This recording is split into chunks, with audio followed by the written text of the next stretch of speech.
Hello guys, আশা করি তোমরা সবাই ভালো আছো, আমিও ভালো আছি। রাতের ব্লগ নিয়ে চলে এসেছি। এদিকে রুটি, ভেন্ডি সর্ষে দিয়ে, এদিকে আলু ভাজা, মিষ্টি নিয়ে আয় বাবা। রাতের খাওয়াটা আজকে জমিয়ে হবে।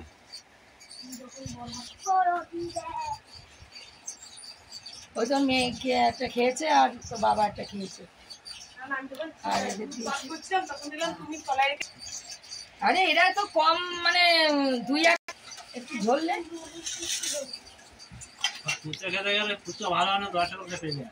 প্লেটে যেটা ঢাকা আছে ওই বাটিটা, কাঁচের বাটি, ওটা তোমার বাবার কালকে পড়ে হয়ে যাবে। দাঁড়াও, আস্তে আস্তে নামো। আচ্ছা, তোর মেয়ে খাবে না? এখন খাবে না, এনে দাও। আমি তো হাতে আমি তো দেবো কি করে? তুই তো আয়, ভাত খাবি।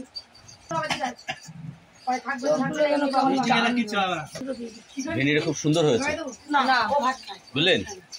ভেন্ডি তো এটা খুব সুন্দর হয়েছে। আমার সবথেকে বেশি ভালো হয়েছে ভেন্ডিটা। ভেন্ডি আমি কিন্তু চট করে খাই না, একটা করে মুখে দিয়েছি, ভালো লেগেছে তাই খাচ্ছি।